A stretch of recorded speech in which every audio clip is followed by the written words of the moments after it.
اللہ تعالیٰ نے یہاں پہ رحمان کا جو ذکر کیا کہ وہ بنیادی تقاضوں کو صرف انسان کے پورا نہیں کر رہا بلکہ اس کو اعلیٰ سطح کے اوپر ایک دم اعلیٰ درجے کے اندر اس کو صرف یہ نہیں ہو رہا کہ جب بچہ انسان کا پیدا ہو رہا ہے تو اللہ تعالیٰ اس کو غذا دے رہا ہے. اللہ تعالیٰ اس کو غذا تو دے رہا ہے ماں کے دودھ کی شکل میں, لیکن وہ دودھ بھی اگر دیکھو تو خوش رنگ ہے. وہ دودھ اگر جب اس کو پلایا جا رہا ہے تو اس کے اندر ایک محبت کا پہلو ہے, اس کے اندر ایک سیکیورٹی کا پہلو ہے, ایک بلانگنگ کا پہلو ہے.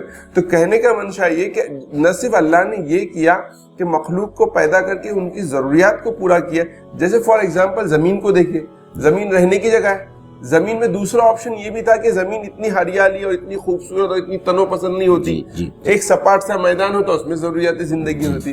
اللہ نے صرف تمہاری ضروریات کے تقاضوں کو پورا نہیں کیا بلکہ ضروریات کے ساتھ ایڈیشنل بھی جو چیزیں ریکوائرڈ تھی اس کو بہترین طریقے سے اللہ نے پورا کیا, جو اس کی رحمانیت کا جو ہے مظہر ہے.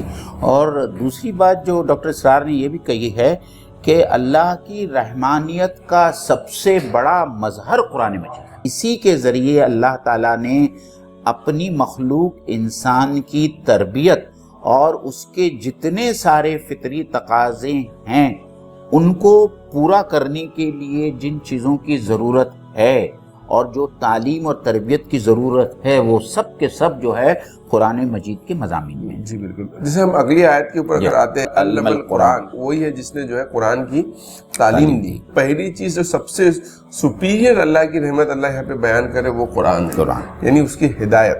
اور وہی بات کو آپ اس طریقے سے سمجھیں کہ آپ کے پاس دنیا میں تمام تر نعمتیں ہیں, آپ کے پاس پیسہ ہے, مال ہے, اولاد ہے, آپ کے پاس اچھا گھر ہے, آپ کے پاس صلاحیتیں ہیں, لیکن اگر ان تمام چیزوں کے اوپر اللہ کی رحمت یعنی ہدایت کا سایہ نہیں ہے تو یہ تمام تر چیزیں دنیا میں رہ کے ویسٹ ہو جائیں گی. ان کا کوئی کنٹینیوشن آخرت میں انسان کو نہیں ملے. یہ جو اوپر سے اللہ نے ایڈیشنل چیز دی جس کو جو ہے اللہ تعالیٰ اپنی رحمت سے جو سب سے ٹاپ میں رکھ رہا ہے کہ اللہ کی نعمتیں اور رحمت تبھی ریئلائز ہوتی ہے جب بندہ قرآن کے راستے پر چلتا ہے.